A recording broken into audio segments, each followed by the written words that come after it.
नमस्कार दोस्तों, कंप्यूटर की इस क्लास में मैं विनोद सिंह आपका बहुत बहुत स्वागत करता हूं। तो दोस्तों, हम अभी जो चल रहा है हमारा चैप्टर वो है आपका कंप्यूटर की कार्यप्रणाली यानी ऑर्गेनाइजेशन, जिसमें हमने पिछली क्लासों में इनपुट आउटपुट डिवाइस की चर्चा की थी। आज हम चर्चा करेंगे मेमोरी के बारे में कि कितने प्रकार की मेमोरी हमारे सिस्टम में यूज होती है, कौन कौन सी होती है और उसमें कौन सी तेज़ है, कौन सी धीमी है, किसकी कितनी क्षमता है और मेमोरी को किस में मापा जाता है, यानी मेमोरी के यूनिट्स के बारे में भी चर्चा करेंगे, मेमोरी की इकाई के बारे में। तो शुरू करते हैं दोस्तों। सबसे पहले तो कि मेमोरी होती क्या है। तो ध्यान रहे, हमारे जो कंप्यूटर के अंतर्गत किसी भी प्रकार की फाइल है, आपका कोई भी डेटा है, कोई भी प्रोग्राम है, कोई भी सॉफ्टवेयर की फाइल है, वो सभी चीज़ें जहाँ स्टोर होती हैं उसे हम क्या बोलते हैं, मेमोरी कहते हैं। यानी जिसकी वजह से हमारा कंप्यूटर हमारे डेटा को सेव रखता है, यानी कंप्यूटर की जो याददाश्त है वो सब क्या है, हमारी मेमोरी कहलाती है। और यहाँ ध्यान रखने वाली बात यह है कि कंप्यूटर में जो डेटा है दोस्तों वो हमेशा 0 और 1 की फॉर्म में क्या रहता है, स्टोर रहता है। 0 और 1 जिसे हमने कहा था बाइनरी नंबर या मशीन लैंग्वेज, तो उसकी फॉर्म में डेटा क्या रहता है, हमारा स्टोर रहता है।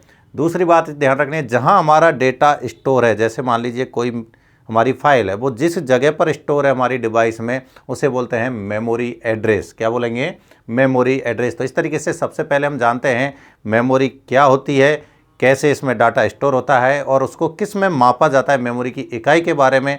फिर हम चर्चा करते हैं मेमोरी के टाइप्स के बारे में। तो यहाँ देखिए दोस्तों, सबसे पहले मेमोरी की जो बात की थी कि मेमोरी क्या है, यह एक इलेक्ट्रॉनिक स्थान है जहाँ पर हम डेटा को, सूचना को, निर्देशों को, प्रोग्राम, सॉफ्टवेयर स्टोर रहते हैं। यानी कंप्यूटर में जो कुछ भी हमारा स्टोर रहता है वो मेमोरी में रहता है।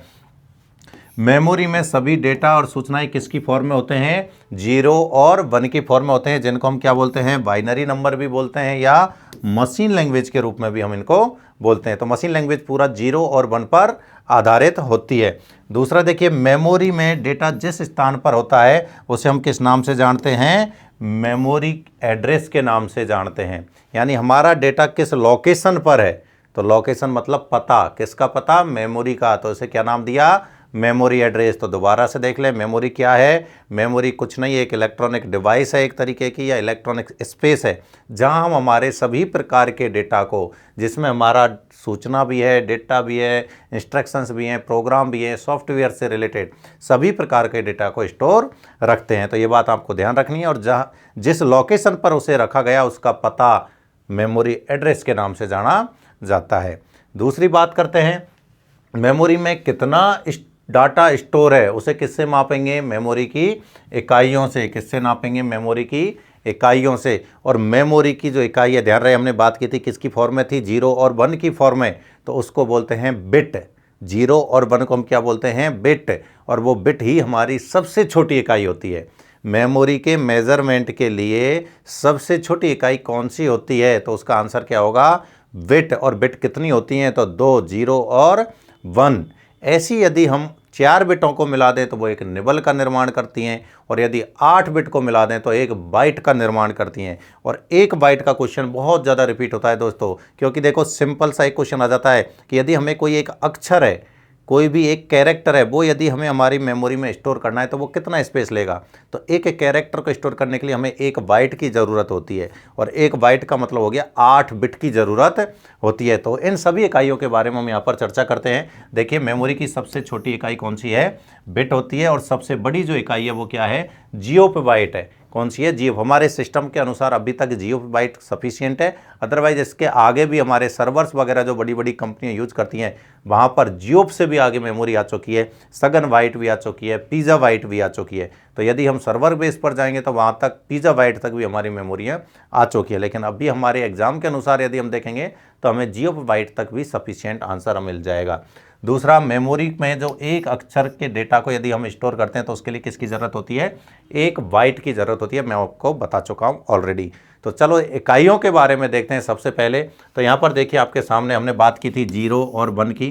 तो 0 और 1 क्या है दोस्तों, एक बिट कहलाती है, या तो 0 या 1। ये किसके बराबर है, 1 बिट के बराबर है। 4 बिट की बात करेंगे तो इसको हम बोलेंगे 1 निबल या फिर आधा बाइट, क्योंकि 8 बिट बराबर क्या होता है, 1 बाइट। तो 1 बाइट में 8 बिट है, तो 4 बिट में आधा बाइट भी हम बोल सकते हैं, या फिर यहाँ निबल बोल रहे हैं तो देखो 8 बिट में कितने निबल हो सकते हैं, 2 निबल हो सकते हैं। फिर बात करते हैं 1024 बाइट की, 1024 बाइट की, तो यहाँ कितने मिल रहे हैं, 1 किलोबाइट। ध्यान रखना इस किलोबाइट में भी बच्चे बहुत कन्फ्यूजन होते हैं, इसको डिनोट करते हैं केबी से। केबी में क्या आता है, कैपिटल का भी, क्योंकि देखिए क्वेश्चन आएगा आपके पास में सिंपल सा कि 1024 बाइट बराबर क्या होता है। अब ऑप्शन कैसे देगा आपको कि 1 KB, यहाँ स्मॉल लिख देगा।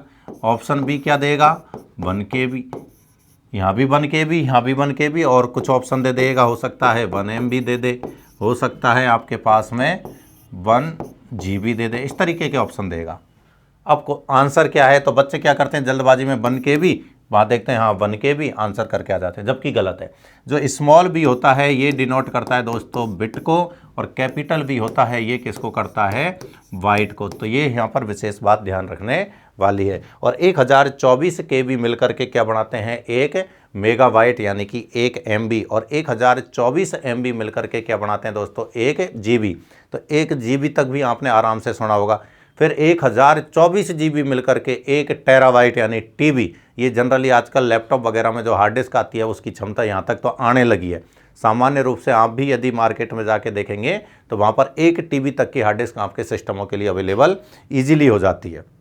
तो यहाँ तक आपने आसानी से नाम सुन रखा होगा कि 1 TB, इसे क्या बोलेंगे शॉर्ट में, 1 TB 1024 GB बराबर।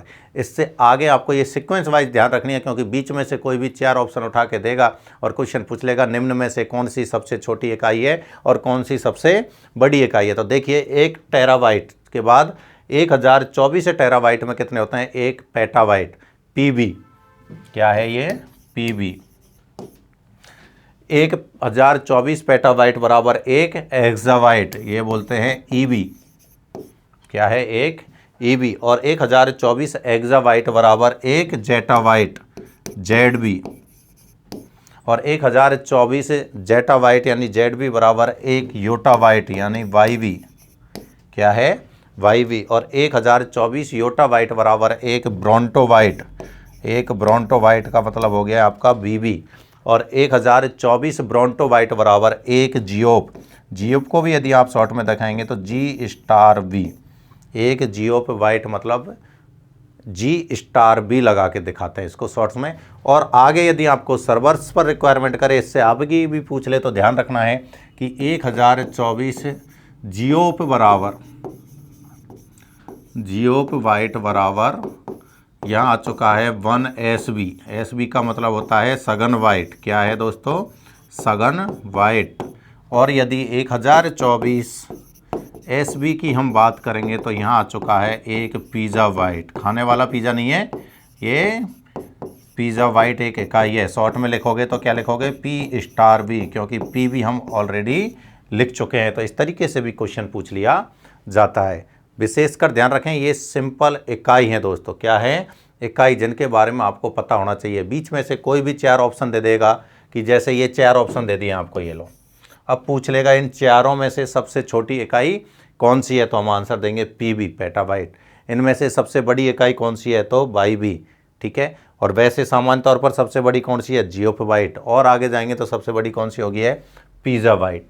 तो इनको हम सीक्वेंस के तरीके से याद रखेंगे। दोबारा से नज़र डाल लें एक बार सभी पर, देखो कहाँ से स्टार्ट किए हमने, 0 और 1 बिट से स्टार्ट किए, 0 और 1 बिट से स्टार्ट किए। बिट के बाद में बाइट, बाइट के बाद में किलोबाइट, किलोबाइट के बाद में मेगाबाइट, मेगाबाइट के बाद में गीगाबाइट, और गीगाबाइट के बाद में टेराबाइट, टेराबाइट के बाद में पेटाबाइट, पेटा के बाद एक्सा, एक्सा के बाद जेटा, जेटा के बाद योटा, योटा के बाद ब्रोंटोबाइट, ब्रोंटोबाइट के बाद में जियोबाइट, फिर आता है आपका सघन बाइट, सघन बाइट के बाद में आपका आता है पिज़्ज़ा बाइट।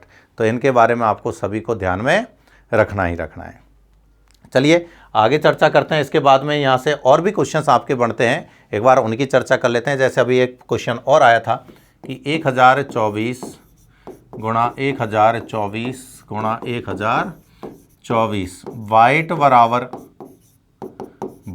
बराबर कितनी मेमोरी होती है। इस तरीके का क्वेश्चन ये राजस्थान पुलिस में पूछा जा चुका है। तो देखो दोस्तों, इसको कैसे लिख सकते हैं, इसको हम लिख सकते हैं 10 की घात 3 के बराबर। किसके बराबर, 10 की घात 3, यानी कि 1024 है, लमसम हम 1000 मान के चल सकते हैं। तो ये 10 की घात 3, ऐसे ये 10 की घात 3 और ये भी 10 की घात 3। तो इनको मिलाकर देखो, जब आधार समान होता है तो घातें क्या होती हैं, जुड़ जाती हैं। तो ये हो गया कितना, 10 की घात 9। अब आपको देखना है कि 10 की घात 9 किसको बोलते हैं हम। तो हमने जो अभी मेमोरी पढ़ी थी, यहाँ पर आप चेक कर सकते हैं 10 की घात 9 किसको बोलेंगे। देखो, किलोबाइट को बोलते हैं 10 की घात 3, ये किसके बराबर हो गया, 10 की घात 3। मेगाबाइट को हम बोलते हैं 10 की घात 6 और गीगाबाइट को बोलते हैं 10 की घात 9। तो हमारा आंसर क्या हो गया, 10 की घात 9 मतलब 1 GB। क्या हो गया, 1 GB। तो इसका आंसर भी क्या हो गया हमारा, यहाँ पर ये किसके बराबर है दोस्तों, 1 GB के बराबर। ये आपका आंसर हो गया। तो ऐसे भी क्वेश्चंस काफ़ी बार बन जाते हैं, तो इनको भी आपको ध्यान में रखना है कि किलो किसे कह रहे हैं, मेगा किसे कहते हैं। जनरली मैथ की भी टर्म है यहाँ पर, यहाँ आपको ध्यान में रखनी है। तो ये 10 की घात 3 में आगे बढ़ाते चलना है। 3, 6, 9, 12, 15, 18, 21, 24, 27, 30, इस तरीके से 10 की घात में 3 3 में आगे बढ़ाते जाओ, ऑटोमेटिक आपको सीक्वेंस वाइज याद हो जाएंगी। ठीक है, नेक्स्ट देखते हैं मेमोरी कितने प्रकार की होती है। तो मेमोरी को हमने सामान्य तौर पर 2 भागों में बांट रखा है। कितने भागों में, 2 भागों में। एक है हमारी प्राइमरी मेमोरी, एक है हमारी सेकेंडरी मेमोरी। प्राइमरी मेमोरी वो मेमोरी होती है जो किसी भी सिस्टम के लिए ज़रूरी होती है, किसी भी कंप्यूटर के लिए आवश्यक होती है, यानी कि इसके बिना हमारा जो सिस्टम है वो स्टार्ट भी नहीं होगा, काम भी नहीं करेगा। ये समझ लिए आपका जो दिमाग है, दिमाग के बिना आप कुछ नहीं कर सकते, मेमोरी लेस हो। तो ऐसे ही कंप्यूटर में यदि प्राइमरी मेमोरी नहीं हो तो कंप्यूटर मेमोरी लेस होता है, किसी काम का नहीं होता है। सेकेंडरी मेमोरी की यदि हम बात करें तो ये एक तरीके से सहायक मेमोरी होती है, ऑक्सिलरी मेमोरी, या फिर हम इसको पोर्टेबल मेमोरी भी बोलते हैं, क्योंकि ये डेटा को लंबे समय तक स्टोर करने के लिए, या फिर हम कहें एक स्थान से दूसरे स्थान पर ट्रांसफ़र, एक सिस्टम से दूसरे सिस्टम में ट्रांसफ़र करने के लिए हम इसका इस्तेमाल करते हैं, इसलिए इसको पोर्टेबल मेमोरी भी कहते हैं। तो ध्यान रहे, सहायक मेमोरी के रूप में या पोर्टेबल मेमोरी के रूप में तो हम सेकेंडरी मेमोरी का यूज कर रहे हैं, यानी द्वितीयक मेमोरी का। और कंपलसरी मेमोरी या फिर हम कहें इंटरनल मेमोरी, क्योंकि सिस्टम के साथ लगी होती है इसलिए दूसरा क्या नाम है, इंटरनल मेमोरी हम इसको बोल सकते हैं। और सेकेंडरी मेमोरी को हम बाहर से कनेक्ट करते हैं इसलिए इसको हम एक्सटर्नल मेमोरी भी बोल सकते हैं। तो ये दोनों बातें आपको ध्यान में रखनी है। कंपलसरी कौन सी है, प्राइमरी है, और सेकेंडरी है। अब एक एक करके हम चर्चा करते हैं, प्राइमरी को कितने भागों में बांटा गया है, सेकेंडरी को कितने भागों में बांटा गया है, इस तरीके से, और प्राइमरी होती क्या है। चलिए, यहाँ पर आपको पूरा एक टेबल बनाया गया है जिसमें आपको तरीके से थोड़ा लिखा गया है कि प्राइमरी कितने प्रकार की होती है, सेकेंडरी कितने प्रकार की होती है। तो देखो, प्राइमरी में आपने जनरली, आप मोबाइल वगैरह खरीदते तो देखा होगा कि 2 प्रकार की मेमोरी आप जनरली देखते हैं, एक रैम और एक रोम। एक रैम और एक रोम, ऐसे बोल सकते हो। या फिर हम कहते हैं रैम हमारी अस्थाई होती है, इसलिए बोलते हैं हम वोलाटाइल मेमोरी है। कैसी है, वोलाटाइल यानी अस्थाई। और रोम हमारी स्थाई होती है, यानी कि नॉन वोलाटाइल। तो प्राइमरी के भी 2 भाग हैं, एक वोलाटाइल और एक नॉन वोलाटाइल, ऐसे बोल सकते हो। या फिर आप सिंपल बोल सकते हो, एक रैम और एक रोम। एक रैम और एक रोम, 2 भाग हैं। रैम की भी यदि हम बात करते हैं तो इसको भी फिर 2 भागों में बांटा गया है।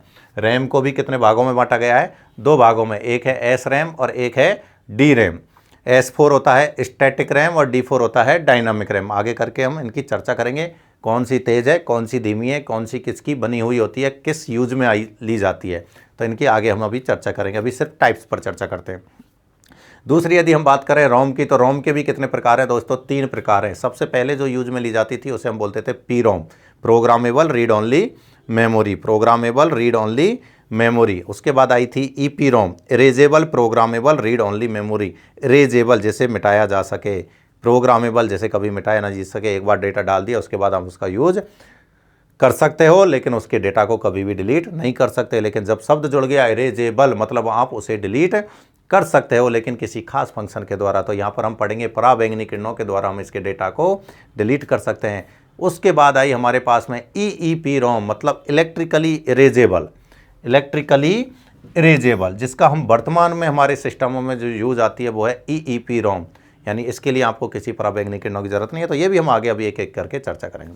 दूसरी बात करते हैं सेकेंडरी मेमोरी। तो सेकेंडरी मेमोरी में हमारे पास में 2 प्रकार होते हैं सिंपली, एक होता है सिक्वेंशियल एक्सेस और एक होता है रैंडम एक्सेस। सिक्वेंशियल एक्सेस का मतलब जिसमें डेटा को क्रमबद्ध तरीके से ही रीड और राइट किया जाता है। रीड का मतलब डेटा को यूज करना, राइट का मतलब उसे डिवाइस में डेटा को डालना, स्टोर करना। तो उसे हम बोलते हैं राइट करना, और स्टोर किए गए डेटा का यूज करना आपके द्वारा, उसे बोलते हैं रीड करना। तो जिस मेमोरी में डेटा को सिक्वेंशली रीड और राइट किया गया हो वो कहलाती है सिक्वेंशियल एक्सेस मेमोरी। जैसे कि मैग्नेटिक टेप, मैग्नेटिक टैप में आप क्रमबद्ध तरीके से ही डेटा का यूज कर सकते हो। जैसे मान लीजिए आपके पास कोई कैसेट है, रील वाली कैसेट, उसी को हम क्या बोलते हैं, मैग्नेटिक टैप बोलते हैं दोस्तों। तो उसमें आपने देखा होगा यदि आपके पास किसी कैसेट में 10 गाने हैं रील के अंतर्गत, उसके जो ऊपर मैग्नेटिक का लेपन होता है प्लास्टिक की पन्नी के ऊपर, ठीक है ना। तो उसमें मान लीजिए आपके पास 10 गाने हैं, तो आप पहले गाना सुनोगे, फिर दूसरा, फिर तीसरा। डायरेक्ट ऐसे नहीं कर सकते कि पहले से सीधा आप 10वें गाने पर सुन सकते हो, पॉसिबल नहीं है, उसके लिए हमें पूरी रील को घुमाना पड़ेगा। तो वो हुई सिक्वेंशियल एक्सेस। जबकि सीडी और डीवीडी में यदि आपने देखा होगा तो वहाँ हम रैंडमली किसी भी नंबर का गाना कभी भी सुन सकते हैं। रिमोट के द्वारा नंबर 1 सुन सकते हैं, नंबर 10, नंबर 20, 50, कोई भी सीक्वेंस का गाना कभी भी सुन सकते हैं। तो वो हुई रैंडम एक्सेस मेमोरी, ठीक है ना। तो 2 प्रकार की मेमोरी होती है हमारी सेकेंडरी में भी। मैग्नेटिक टैप के अलावा एक होती है आपकी मैग्नेटिक डिस्क। मैग्नेटिक डिस्क जो चुंबकीय लेयरों से मिलकर के बनी होती है, और प्रत्येक लेयर में ट्रैक और सेक्टर होते हैं। आगे चल के हम अभी चर्चा करेंगे कि होते क्या हैं ट्रैक और सेक्टर। तो मैग्नेटिक डिस्क में 2 प्रकार की हमारे पास, एक है हार्ड डिस्क और एक है फ्लॉपी डिस्क। तो हार्ड डिस्क तो जो आप सिंपली यूज करते हो आपके सिस्टम में या एक्सटर्नल हार्ड डिस्क के रूप में, वही हमारी होती है। फ्लॉपी डिस्क जो एक छोटी जैसी कैसेट आती हैं उनको हम बोलते हैं, जिसमें 3 साइजें आती हैं। सबसे पहले आती थी 8 इंची की, उसके बाद 5.25 इंची, और अब आती है 3.5 इंची। मतलब 2 वर्तमान में भी यूज हो रही हैं, 5.25 और 3.5, ये वालियों का यूज़ अभी भी किया जाता है। इसीलिए आपके कंप्यूटर में आपने कभी ड्राइवों पर फोकस किया हो तो हमारे सिस्टम की ड्राइव की जो शुरुआत होती है, माई कंप्यूटर खोलते हो तो सी ड्राइव से होती है। तो कभी दिमाग में आया होगा कि ए और बी क्यों नहीं, तो वो ए और बी रिजर्व रखी गई हैं फ्लॉपी डिस्क के लिए। और कौन कौन सी, 5.25 और 3.5 इंच। तो इनका डायरेक्ट क्वेश्चन पूछा जाता है कि फ्लॉपी डिस्क कौन कौन सी साइज में पाई जाती हैं। तो 3 साइज में पाई जाती हैं, 8 इंच, 5.25 और 3.5 इंच। तीनों की कैपेसिटी भी पूछी जा सकती है कि कितनी क्षमता होती है। तो हमारी जो 8 इंच की फ्लॉपी होती है ये अलग अलग कैपेसिटी में पाई जाती है, 100 बाइट में भी है, 160 KB में भी है, ऐसे अलग अलग में। लेकिन यदि हम बात करें 5.25 इंची की तो ये फिक्स है कि 1.20 MB। 5.25 इंच वाली कितने में पाई जाती है, 1.20 MB में पाई जाती है। जबकि 3.5 इंची वाली 1.44 MB में पाई जाती है। तो ये दोनों की कैपेसिटी अच्छे से ध्यान रखना, ज़्यादातर इन दोनों की ही पूछेगा, क्योंकि ये मल्टीपल साइज़ में, मल्टीपल कैपेसिटी में बनाई गई थी, लेकिन वर्तमान में इसका यूज़ हम नहीं करते हैं। तो ये हमारी 2 मैग्नेटिक डिस्क हैं, हार्ड डिस्क जिसे HDD यानी हार्ड डिस्क ड्राइव में लगाया जाता है, और एक फ्लॉपी डिस्क जिसकी 3 साइज़ है। नेक्स्ट आती है आपकी ऑप्टिकल डिस्क। ऑप्टिकल डिस्क की यदि हम बात करें तो इसमें हमारे पास में CD है, DVD है। तो CD की क्षमता कितनी है, DVD की क्षमता कितनी है, ये चीज़ आपको पता होनी चाहिए। CD की फुल फॉर्म क्या होती है, कॉम्पैक्ट डिस्क। DVD की क्या होती है, डिजिटल वर्साटाइल डिस्क और डिजिटल वीडियो डिस्क, दोनों हैं। DVD में 2 फुल फॉर्म है, डिजिटल वीडियो डिस्क भी है और डिजिटल वर्साटाइल डिस्क भी है, ठीक है ना दोस्तों। और दूसरा इसमें सिंगल लेयर भी है और डबल लेयर भी है। सिंगल लेयर, डबल लेयर का मतलब है जो चमकीला सा मटेरियल होता है, आपने CD DVD में देखा होगा कि एक साइड चमकीला सा पदार्थ लगा हुआ होता है, दूसरी तरफ नाम या फोटो वगैरह कुछ लगी होती है। तो यदि जिसमें एक साइड ही है उसे सिंगल लेयर बोलते हैं या सिंगल साइड बोलते हैं, और जिसमें दोनों तरफ ही चमकीला सा पदार्थ लगा हुआ हो तो उसे हम डबल साइडेड बोलते हैं। दोनों की कैपेसिटी अलग अलग होती है, एक में एक ही तरफ डाटा आ रहा है, एक में दूसरी तरफ। तो देखो CD की जो कैपेसिटी है जनरली 650 से 700 MB की मानी जाती है, और DVD की जो कैपेसिटी है दोस्तों वो जो सिंगल साइड है उसकी 4.7 GB और डबल साइडेड है उसकी 17 GB तक। तो हम बोलते हैं 4.7 से लेकर के 17 GB तक की इसकी कैपेसिटी मानी जाती है। दूसरा बात करें ब्लू रे डिस्क, क्या, तो ये होती है हमारी और ज़्यादा कैपेसिटी में ब्लू रे डिस्क, BRD शॉर्ट में बोल देते हैं इसको, BRD। इसकी कैपेसिटी होती है दोस्तों 25 GB से लेके वर्तमान में 100 GB तक की आती है। किताबों में हो सकता है आपको 50 GB तक भी लिखा हुआ मिल जाए, क्योंकि पहले ये 50 GB तक की थी, लेकिन वर्तमान में ये 25 GB से लेके 100 GB तक की क्षमता में यूज मिली जाती है। और अभी ग्राफिक्स के लिए स्पेशली डिजाइन की गई एक और आई है HBD, जिसका नाम है होलोग्राफिक वीडियो डिस्क। 3-3, 4-4 टेराबाइट तक की ये प्राप्त होती है, अप टू में, मतलब अलग अलग साइज में पाई जाती हैं होलोग्राफिक वीडियो डिस्क। लास्ट आती है आपकी फ्लैश मेमोरी या electronic storage device. Flash device इनको हम बोलते हैं, जिनमें हमारे पेन ड्राइव है, हमारी मेमोरी कार्ड है, SD कार्ड है, ये सब। क्योंकि मेमोरी कार्ड में आते हैं ना मिनी SD कार्ड और माइक्रो SD कार्ड। तो ये काफ़ी बार, अभी एक कंप्यूटर टीचर में SD की फुल फॉर्म पूछ ली थी, सिक्योर डिजिटल। तो ऐसे छोटे छोटे क्वेश्चन यहाँ से बढ़ते हैं। तो एक एक करके सबके बारे में यहाँ पर चर्चा करेंगे, पहले रैम फिर रोम, इस तरीके से। पहले प्राइमरी सेकेंडरी क्या क्या डिफरेंस हैं सबकी यहाँ पर हम चर्चा करेंगे। वर्बली इनको सबको याद रखें, सबके नाम याद रखें। खास मेमोरियों में से एक दो क्वेश्चंस हर एग्जाम में आपको देखने को मिलते ही मिलते हैं। चलिए देखते हैं सबसे पहले प्राथमिक मेमोरी के बारे में। तो जैसा कि मैंने आपको ऑलरेडी बताया था कि ये कंपलसरी या मुख्य मेमोरी के रूप में होती है, इसे हम इंटरनल मेमोरी भी कहते हैं। दूसरा, सिस्टम के साथ जुड़ी हुई होती है, तो इसीलिए इसकी गति द्वितीयक मेमोरी से तेज होती है। इसकी जो स्पीड है वो सेकेंडरी से क्या होगी, तेज। ध्यान रखना, जो माइक्रो प्रोसेसर के जितने नज़दीक होगी मेमोरी, उसकी स्पीड उतनी ही ज़्यादा होगी। पहली बात तो ये ध्यान रख लें कि जो प्रोसेसर के जितने करीब है, प्रोसेसर के जितने नज़दीक है, उसकी स्पीड उतनी ही ज़्यादा है। लेकिन जो जितने ज़्यादा नज़दीक है उसकी स्टोरेज जो कैपेसिटी है वो उतनी कम है, स्टोरेज कैपेसिटी उतनी ही कम है। जैसे कि हमने जब शुरू में इंट्रोडक्शन पढ़ा था आर्किटेक्चर का या ऑर्गेनाइजेशन का, तभी मैंने आपको बताया था कि रजिस्टर मेमोरी में हमने पढ़ी थी, रजिस्टर की सबसे तेज कार्य करने वाली। तो रजिस्टर जो मेमोरी होती है वो प्रोसेसर के साथ ही जुड़ी होती है, तो उसके साथ है, इसीलिए सबसे तेज है।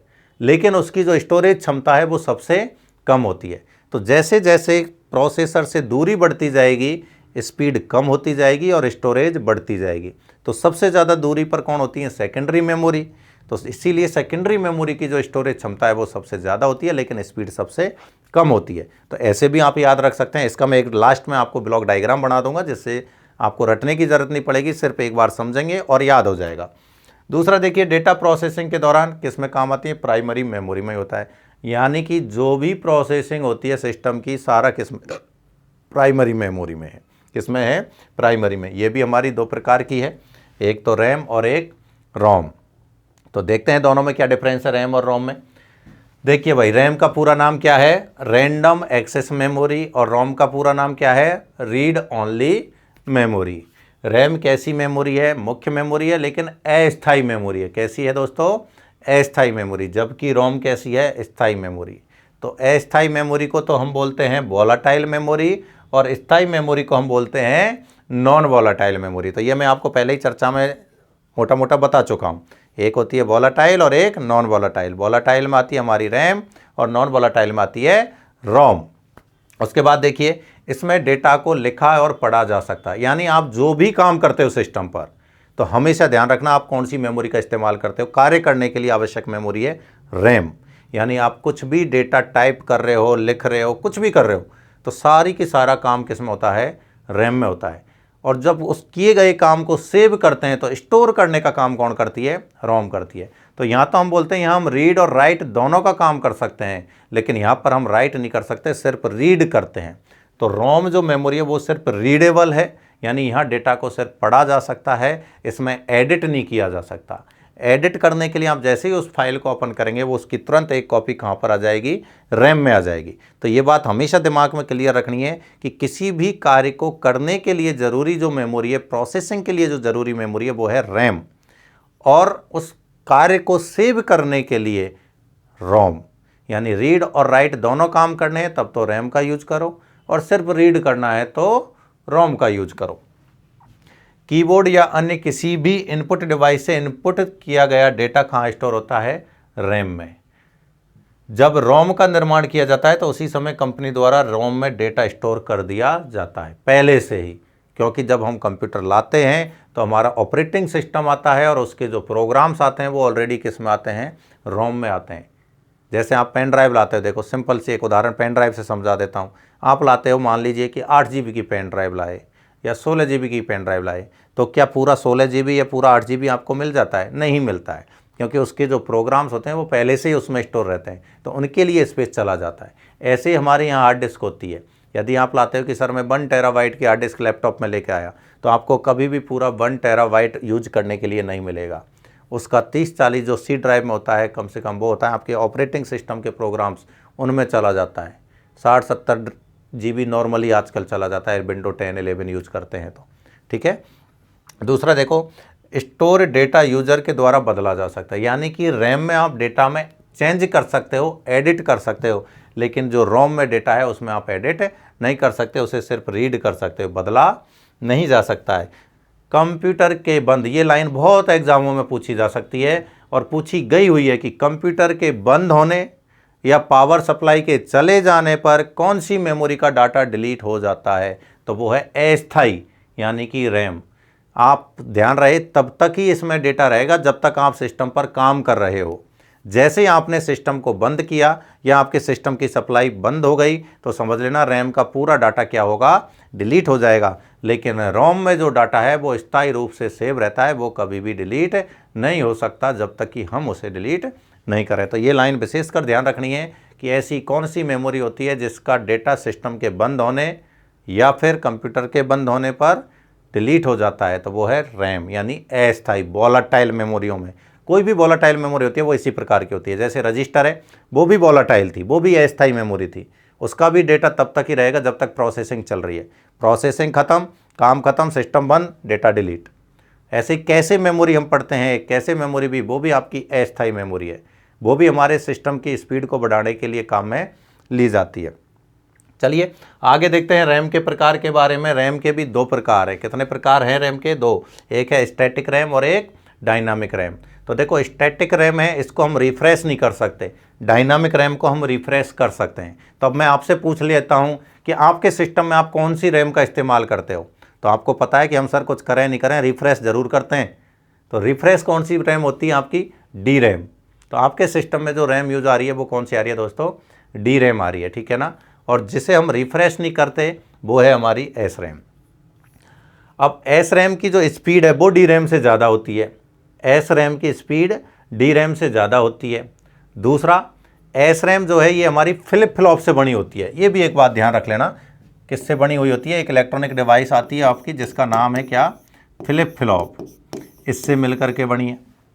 जबकि डी रैम की यदि हम बात करें तो ये हमारी किससे बनी है? ट्रांजिस्टर और कैपेसिटर से बनी है। ट्रांजिस्टर और कैपेसिटर्स यानी रजिस्टर, ट्रांजिस्टर, कैपेसिटर्स, इनसे मिलकर के बनी हुई होती है ये, ठीक है कि नहीं। दूसरा, इसका जो उपयोग है एस रैम का, एस रैम का हम उपयोग करते हैं कैसे मेमोरी के रूप में। किसके में? कैसे मेमोरी के रूप में। ये देखो रिफ्रेश करने की आवश्यकता, इससे कम रिफ्रेश, लेकिन हम कहते हैं हम रिफ्रेश कर ही नहीं सकते। और यह है डी रैम की तुलना में तेज़ होती है और यह है कैसे मेमोरी के रूप में प्रयोग में ली जाती है। दूसरा, ये महंगी भी होती है। तो हम तो भारतीय लोग हैं, हम ज़्यादातर सस्ती चीज़ें पसंद ज़्यादा करेंगे, तो इसलिए ध्यान रखना इसका यूज़ हम कम करते हैं। वर्तमान में हम इसका यूज़ ज़्यादा करते हैं। इसका सिर्फ कैसे मेमोरी के रूप में यूज़ करते हैं। दूसरा देखें, यहाँ बार बार रिफ्रेश करने की आवश्यकता होती है। बिल्कुल कहते हैं कि एक सेकंड में इसे हज़ारों बार रिफ्रेश किया जा सकता है। यह मुख्य मेमोरी के रूप में उपयोग होती है और ये एस रैम की तुलना में सस्ती होती है। तो महंगी कौन हुई? एस रैम, ये सस्ती हुई। दो तीन बातें मोटी मोटी ध्यान रखनी है। देखो सबसे पहली बात तो बनी हुई किसकी है? तो ये फ्लिप फ्लॉप और ये कैपेसिटर या ट्रांजिस्टर्स के मिलकर के बनी हुई होती है। दूसरा, इसको हम रिफ्रेश नहीं कर सकते, इसको हम रिफ्रेश कर सकते हैं। सेकंड में हज़ारों बार रिफ्रेश कर सकते हैं। ये तेज़ होती है, ये धीमी होती है। ये महंगी होती है, ये सस्ती होती है। इसका यूज़ हम कैसे मेमोरी के रूप में कर रहे हैं? इसका यूज़ हम मेन मेमोरी के रूप में कर रहे हैं। किसमें? मेन मेमोरी के रूप में यूज़ कर रहे हैं, ठीक है। दूसरा बात करते हैं रोम की। रोम के हमने कितने प्रकार देखे? तीन। कितने प्रकार देखे? तीन। एक था P ROM, programmable read only memory, जिसमें हमने कहा था डेटा को एक बार यदि डाल दिया तो उसके बाद उसमें हम कोई भी चेंजेज नहीं कर सकते। तो जब ये बनाई जाती है तभी प्रोग्राम करके डेटा डाल दिया जाता है। यानी इसमें हम डेटा को एक बार राइट कर सकते हैं और बार बार रीड कर सकते हैं। और ऐसी मेमोरी को हम सिंपली वॉर्म मेमोरी के नाम से भी जानते हैं। किस नाम से? Warm memory. इसका मतलब हो गया राइट वंस रीड मैनी, यानी एक बार डेटा डालने के बाद आप सिर्फ उसको रीड कर सकते हो, उसमें कोई चेंजेज नहीं कर सकते। उनको हम वॉर्म मेमोरी भी कहते हैं। Write once read many memory के नाम से भी जानता है। दूसरी हमारे पास में आई थी ईपी रोम, जिसका हमने कहा था erasable programmable read only memory. यानी हम यहाँ पर डेटा को डिलीट तो कर सकते हैं, लेकिन डिलीट करने के लिए आपको अल्ट्रावायलेट रेज की ज़रूरत पड़ेगी, पराबैंगनी किरणों की ज़रूरत पड़ेगी। ये बात आपको ध्यान में रखना है। दूसरा ईईपी रोम क्या है? ईईपी रोम इलेक्ट्रिकली इरेजेबल। क्या है ये? इलेक्ट्रिकली, यानी अब आपको किसी पराबैंगनी किरणों की ज़रूरत नहीं है। अब आप जो इलेक्ट्रिक वेव होती हैं सिस्टम में, जो पावर सप्लाई के द्वारा भेजी जाती हैं, उन्हीं के द्वारा आप इसमें डेटा को डिलीट कर सकते हो और बार बार डेटा को इसमें स्टोर कर सकते हो। तो ऐसी मेमोरी जिसमें बार बार डेटा को स्टोर और डिलीट यानी रीड और राइट किया जा सकता है, उनको हम फ्लैश मेमोरी भी बोलते हैं। लास्ट में हमारा टाइप आएगा फ्लैश। क्या है फ्लैश? जैसे कि मेमोरी कार्ड और पेन ड्राइव। तो उसको यहाँ से क्वेश्चन आता है निम्न में से कौन सी मेमोरी को फ्लैश मेमोरी के रूप में भी जाना जाता है, तो आंसर है EEPROM। ये भी हमारी फ्लैश रोम है, दूसरा नाम क्या बोल सकते हैं इसको, फ्लैश रोम भी हम बोल सकते हैं। तो ये छोटी छोटी सी बातें आपको इनके बारे में ध्यान में रखनी है। रैम के और भी कई सारे प्रकार हैं, ये तो एक सिंपल से जो डायरेक्ट पूछे जाते हैं हमारे एग्जामों के आधार पर वो हैं। इसके अलावा देखो बी रैम है जो जनरली ग्राफिक्स के लिए यूज में होती है, video RAM video and graphics के लिए यूज में ली जाती है, तो ये भी एक रैम का प्रकार है। और वर्तमान में हमारे सिस्टमों में जो यूज आ रही है एक ज़्यादातर DDR रैम, क्या नाम है, DDR रैम। तो डुअल डेटा रेट, क्या है ये, डुअल डेटा रेट। इसमें डेटा ट्रांसफ़र की स्पीड को डबल करते गए, तो ऐसे इसमें DDR1 DDR2 DDR3 DDR4 DDR5 6 तक आ चुकी है दोस्तों। यानी हर रैम में डेटा ट्रांसफ़र की स्पीड को पिछली वाली से दुगना करते गए। DDR1 में मान लीजिए 1 kbps की स्पीड आ रही थी, तो DDR2 में उसे 2 कर दिया, 2 से फिर उसको 4 कर दिया, 4 से 8, 8 से 16, इस तरीके से। यानी प्रत्येक नए वर्जन में रैम के में डेटा ट्रांसफ़र स्पीड को क्या करते गए हैं, डबल करते गए हैं दोस्तों। ऐसी ही एक और आती है आपके पास में SD रैम, क्या नाम है, SD RAM, synchronous dynamic random access memory. क्या है, सिंक्रोनस। सिंक्रोनस नाम इसलिए पड़ा क्योंकि ये जो CPU की पल्स रेट होती है, यानी CPU की जो गति होती है उसी क्लॉक पल्स पर ये काम करती है, दोनों समान क्लॉक पल्स रेट पर काम करते हैं, इसलिए इसका नाम है synchronous dynamic random access memory. ऐसे एक आती है EDO रैम, क्या नाम है, EDO। EDO की फुल फॉर्म होती है extend data out, extend data out RAM, ठीक है ना। तो ये जो पल्स रेट थी उससे डबल गति से कार्य करती है, CPU की पल्स रेट से जस्ट डबल, इसलिए इसका नाम क्या पड़ गया, EDO। तो ऐसे रैम के बहुत सारे प्रकार हैं। एक कंपनी आई थी जिसका नाम था रैमबस, उसने दे दी खुद के सिस्टमों के लिए जिसका नाम दे दिया RD रैम। क्या नाम दिया, RD रैम। तो रैम में बहुत सारे ऑप्शंस आ सकते हैं, आपको अलग अलग आपको ध्यान में रखने हैं, इनको नोट भी कर लें, PDF में अवेलेबल हो नहीं हो, ये नामों को आप ज़रूर ध्यान में रख लें। PDF में हमारा लिमिटेड डाटा पहुंच पाता है, कभी कभी कुछ चीज़ें छूट जाती हैं, सारी चीज़ें PDF में नहीं आ पाती हैं, तो उनको भी आपको ध्यान में रख लेना है। चलिए आगे बढ़ते हैं। इसके बाद हमारे पास में आती है सेकेंडरी मेमोरी। तो सेकेंडरी मेमोरी को जैसा कि मैंने कहा हम बाहर से कनेक्ट करते हैं, इसलिए हम इनको एक्सटर्नल मेमोरी भी कहते हैं। दूसरा, इनका यूज हम एक सिस्टम से दूसरे सिस्टम में डेटा ट्रांसफ़र के लिए करते हैं, तो इसलिए इसका नाम क्या हो गया, पोर्टेबल मेमोरी भी हो गया। साथ ही साथ ये हेल्प के लिए यूज में ली जाती है, सहायक मेमोरी के रूप में, इसलिए ऑक्सिलरी मेमोरी भी कहते हैं। तो बहुत सारे नाम है, देखो इसे सहायक मेमोरी, बाहरी मेमोरी भी कहा जाता है। इसमें डेटा को लंबे समय तक क्या करते हैं, हम स्टोर करते हैं, इसलिए इसका यूज करते हैं लंबे समय तक, और आवश्यकता होने पर डेटा को प्रयोग कर सकते हैं। तो जब भी आपको कभी भी डेटा को ज़्यादा देर तक स्टोर रखना है, ज़्यादा लंबे टाइम तक, तो आप हमेशा सेकेंडरी का यूज करते हैं, ठीक है। इसमें डेटा का बदलाव ध्यान रखें, चेंज कर सकते हैं। चेंज कैसे करेंगे, डिलीट कर दो, नया डेटा डाल दो, ऐसा नहीं वहीं पर एडिट करने लगे, ऐसा हम नहीं कर सकते। दूसरा, सेकेंडरी मेमोरी की जो गति होती है वो प्राइमरी मेमोरी से धीमी होती है, ये हमें पता है। प्राइमरी तेज होती है क्योंकि वो सिस्टम के साथ जुड़ी होती है। सेकेंडरी मेमोरी में उस डेटा को स्टोर किया जाता है जिसे भविष्य में बार बार प्रयोग करना है। तो ध्यान रहे, भविष्य में इस्तेमाल करने वाले डेटा को यहाँ पर हम स्टोर करते हैं। और देखते हैं सेकेंडरी मेमोरी में किस प्रकार की मेमोरी आती है। तो टाइप्स हमने ऑलरेडी देख ली, सिक्वेंशियल एक्सेस और रैंडम एक्सेस, जिसमें मैग्नेटिक टैप थी। तो मैग्नेटिक टैप के बारे में जाने, ये कैसा टैप रिकॉर्डर, यानी रील वाली कैसेट, देसी भाषा में याद रखना आप, तो रील वाली कैसेट है उसे हम क्या बोल रहे हैं, मैग्नेटिक टैप। तो कहाँ यूज कर रहे हैं, देखो टैप रिकॉर्डर में, कैसेट्स के रूप में हम इसका उपयोग करते हैं। तो क्या होती है, वहाँ पर एक प्लास्टिक की पन्नी होती है, उसमें रील बोलते हैं जैसे, ठीक है। उसके ऊपर किसका लेपन होता है, पॉलिश होती है, मैग्नेटिक पदार्थ का, मैग्नेटिक मटेरियल है जिसका उसके ऊपर लेपन होता है, इसीलिए वो काली काली सी पड़ी हुई होती है, और उसी में हमारा डेटा क्या होता है, स्टोर होता है। रील को यहाँ बोल दिया प्लास्टिक का फीता, रील हम अपनी भाषा में रील बोलते हैं, यहाँ क्या बोल दिया, प्लास्टिक का फीता। तो उसके ऊपर किसका है, चुंबकीय पदार्थ का लेपन होता है, और उसी में हमारा डेटा स्टोर होता है। इतनी सी बात है, और ध्यान रखना है सिक्वेंशियल है। कैसी है ये मेमोरी, सिक्वेंशियल एक्सेस मेमोरी है, sequential access memory. Next, floppy disk, क्योंकि मैग्नेटिक डिस्क थी, मैग्नेटिक डिस्क में हमारे पास दो चॉइस थी, एक है हार्ड डिस्क और एक है फ्लॉपी डिस्क। हार्ड डिस्क और फ्लॉपी डिस्क दोनों ही हमारे ट्रैक और सेक्टर की लेयरों से मिलकर के बनती है। तो देखो इसमें बना हुआ है, यह चुंबकीय डिस्क के रूप में द्वितीयक प्रकार की मेमोरी होती है, जो कि वृत्ताकार रूप में माइलर प्लास्टिक की बनी होती है। इसकी सतह पर आयरन ऑक्साइड चुंबकीय पदार्थ की पॉलिश होती है और इस सतह पर अनेक ट्रैक व सेक्टर बने होते हैं। ट्रैक और सेक्टर, तो ये क्या होता है इसको समझ लो। देखो क्या होता है, वृत्ताकार ऐसे लेयरें बनी होती हैं, ठीक है, ये एक लेयर है, ये क्या है, एक लेयर है। इस लेयर में बहुत सारे आपको ऐसे सर्कुलर मटेरियल मिलेंगे इस तरीके के, ये 1 2 3, अपने 3 बना लेते हैं, बहुत सारे हो सकते हैं ये दोस्तों।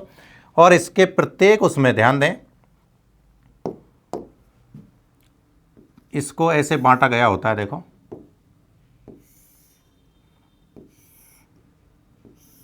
प्रत्येक सर्किल को ऐसे अलग अलग भागों में हमने क्या कर दिया, बांट दिया, ठीक है। तो इसको ध्यान से, ये चीज़ है कि जो सर्किल है पूरा ये वाला, ये सर्किल तो बोला जाता है ट्रैक, क्या बोलते हैं इसको, ट्रैक। जो गोलाकार सर्किल है इसको हमने क्या नाम दिया है, ट्रैक। और इस ट्रैक का जो भाग है, जैसे ये एक भाग ले लेते हैं अपने यहाँ पर, ये जो अलग अलग हिस्सों में इसको हमने बांट रखा है, इसको बोलते हैं दोस्तों सेक्टर। क्या बोलते हैं, सेक्टर। ऐसे ये जो प्रत्येक ट्रैक को, यानी हम कह सकते हैं प्रत्येक जो सर्किल है वृत्ताकार जिसे हमने ट्रैक नाम दिया है, प्रत्येक ट्रैक को अलग अलग किस में बांटा गया है, सेक्टर्स में बांटा गया है। और यहाँ से एक क्वेश्चन आता है कि एक सेक्टर की क्षमता कितनी होती है, तो वो होती है दोस्तों 512 वाट। ये फिक्स है कि एक सेक्टर की क्षमता कितनी होती है, तो ये दोस्तों फिक्स रखना है आपको 512 वाट। और यदि ऐसे मल्टीपल सेक्टर मिल जाए, मल्टीपल सेक्टर को मिला देते हैं, चलिए यहां पर देखिए, यानी 2 या 2 से अधिक सेक्टर मिलकर के किसका निर्माण करते हैं, तो उसे कहते हैं क्लस्टर। क्या बोलेंगे उसको, क्लस्टर। तो यहां पर हमने देखो 1 2 3 किनको मिला दिया, 3 सेक्टर को मिला दिया, तो 3 सेक्टर मिलकर के किसका निर्माण कर दिया यहां पर, क्लस्टर का। तो ये भी बात ध्यान रखनी है कि यदि मल्टीपल सेक्टर मिलकर के किसका निर्माण कर रहे हैं, एक क्लस्टर का निर्माण करते हैं। तो पूरा गोलाकार सर्किल ट्रैक है, उसके छोटे छोटे भाग है वो सेक्टर हैं, और एक से ज़्यादा सेक्टर मिलकर के क्लस्टर का निर्माण करते हैं। और इसके डेटा को रीड और राइट करने के लिए रीड राइट हेड एक स्पिंडल नाम की ऐसी आर्म लगी होती है। क्या है ये, आर्म। जैसे फिल्मों में आपने ओपेरा का सीन देखा होगा, ओपेरा का एक आता है कि बड़ी सी एक कैसेट रखते हैं, उसके ऊपर एक उठा के यूँ रख देते हैं, जिससे उस कैसेट का डेटा रीड किया जाता है। तो इसको हम बोलते हैं स्पिंडल, नहीं दूसरा नाम हम इसको सिंपल बोलेंगे तो रीड राइट हेड। क्या भी बोलते हैं, रीड राइट हेड। तो हमारी जो फ्लॉपी या मैग्नेटिक डिस्क होती हैं उनमें ऐसी कई सारी लेयर होती हैं, बहुत सारी लेयर होती हैं, और सभी लेयर इसी तरीके से ट्रैक सेक्टर में बटी हुई होती हैं। और प्रत्येक लेयर के लिए अलग से रीड और राइट हेड होता है। प्रत्येक लेयर का खुद का अलग से एक क्या होता है, रीड और राइट हेड होता है, जिसके द्वारा डेटा को राइट भी किया जाता है और उसी के द्वारा डेटा को रीड किया जाता है। तो ये भी आपको बात यहाँ पर ध्यान में रख लेनी है। दूसरी चीज़, यहाँ से 2-3 क्वेश्चन और आ जाते हैं छोटे छोटे, जिनको दिमाग में रखना है आपको, कि इस रीड राइट हेड के द्वारा किसी सेक्टर तक पहुँचने में जो समय लगता है उसे हम लेटेंसी टाइम बोलते हैं। जैसे मान लीजिए एग्जाम्पल के लिए, अभी ये आर्म यहाँ पर है, ये स्पिंडल यहाँ पर है, अब इस स्पिंडल को मुझे यहाँ तक लाना है, इस वाले ट्रैक को लेके आना है। तो ये हमारी जो डिस्क है ये घूमेगी तो ये यहाँ से और इस तक जाएगी, तो ये भी इधर मूव करेगी इसको डाटा को रीड करने के लिए। तो ध्यान रहे, रीड राइट हेड के द्वारा किसी पर्टिकुलर, यानी जिसका डेटा पढ़ा जाना है, उस सेक्टर तक पहुँचने में जो लगा समय होता है वो क्या कहलाता है, लेटेंसी टाइम। क्या कहलाता है दोस्तों, लेटेंसी टाइम। और जब डेटा को रीड करेगा, ये तो था पहुंचने का समय, और रीड करने का जो समय होता है वो कहलाता है सीक टाइम। क्या कहलाता है, सीक टाइम।